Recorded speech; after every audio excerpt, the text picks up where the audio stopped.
स्वयं काल भैरव प्रकट हुए सृष्टि को बचाने, क्योंकि उस रात नदियां रुक गई थी, चांद थम गया था और हवा भी जड़ हो चुकी थी।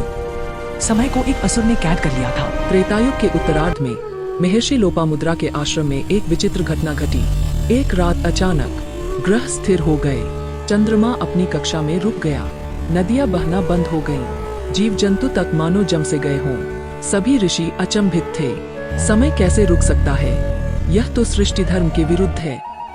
अगली सुबह, जो वास्तव में सुबह थी ही नहीं, देवताओं की सभा बुलाई गई। इंद्र चिंतित थे, वरुण ने नदियों की स्थिरता पर आश्चर्य जताया, वायु ने कहा कि हवा तक बहना भूल चुकी है।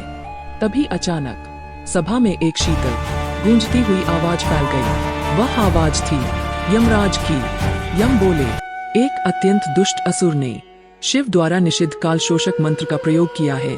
यह मंत्र समय को पी जाता है और सृष्टि को धीरे धीरे मृत्यु की ओर धकेल देता है। देव स्तब्ध थे। यदि समय ठहर गया तो संसार में न जन्म होगा, न मृत्यु, न परिवर्तन, न दिन रात। यह सृष्टि का नियम ही समाप्त हो जाता। ब्रह्मा, विष्णु, महेश तीनों के सामने प्रश्न था, समय को कौन मुक्त करेगा? विष्णु ने स्पष्ट कहा, समय को वही बचा सकता है जो समय से परे है, और वह है श्री काल भैरव।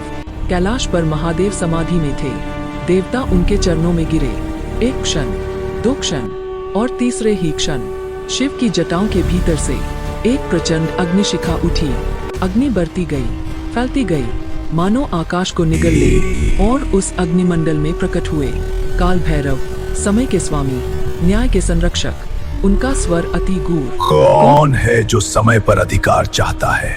उनके एक कदम से धरती दो भागों में कंपन कर उठी। उनके नेत्रों में वह शक्ति थी जिसे देखकर असुरों की आत्माएं भी कांप उठें। काल भैरव ने अपनी खड्ग उठाई और स्थिर संसार में चल पड़े। सब कुछ रुका हुआ था।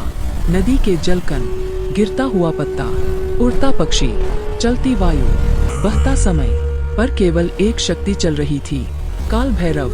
जैसे ही वे किसी स्थान से गुजरते, उस स्थान में कुछ क्षणों के लिए गति लौट आती। उनकी यात्रा उन्हें हिमालय की एक गहरी काली गुफा तक ले आई। गुफा के केंद्र में एक असुर मंत्रोच्चार में डूबा था। उसके सामने काला क्रिस्टल था जो धीरे धीरे समय को पी रहा था। असुर ने आंखें खोली और हंसा, स्वागत है भैरव, मैंने समय को बांध दिया है, अब मैं अमर हूँ। काल भैरव शांत थे, उनकी आंखों में न क्रोध न आश्चर्य, बस एक प्रश्न, समय तुम्हारा नहीं, तुम्हारी श्वास तक मेरा दास है। असुर गर्जा, मुझे रोक कर दिखाओ। कालनाश ने मंत्र छोड़ा, काली चमक से पूरी गुफा भर गई। यह वही प्रकाश था जिसने सूर्य को रोक दिया था, नदी को रोक दिया था, हवा को रोक दिया था, पर वह प्रकाश काल भैरव की खड्ग से टकराते ही धुएं में बदल गया। असुर चौंका, यह कैसे?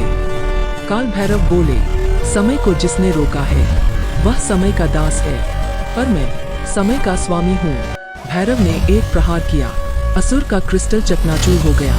दूसरा प्रहार, कालनाश की शक्ति भस्म हो गई। तीसरा प्रहार, असुर उसी मंत्र के भीतर विलीन हो गया जिसे वह गलत तरीके से जप रहा था। जैसे ही क्रिस्टल टूटा, सूरज उग गया, नदी बहने लगी, हवा चल पड़ी, पक्षी उड़ने लगे, धरती जीवित हो उठी। लोगों को पता भी नहीं चला कि कुछ क्षणों के लिए उनका संसार समर्हित हो गया था। देवताओं ने काल भैरव को प्रणाम किया। काल भैरव बोले, समय का दुरुपयोग सृष्टि का सबसे बड़ा अपराध है।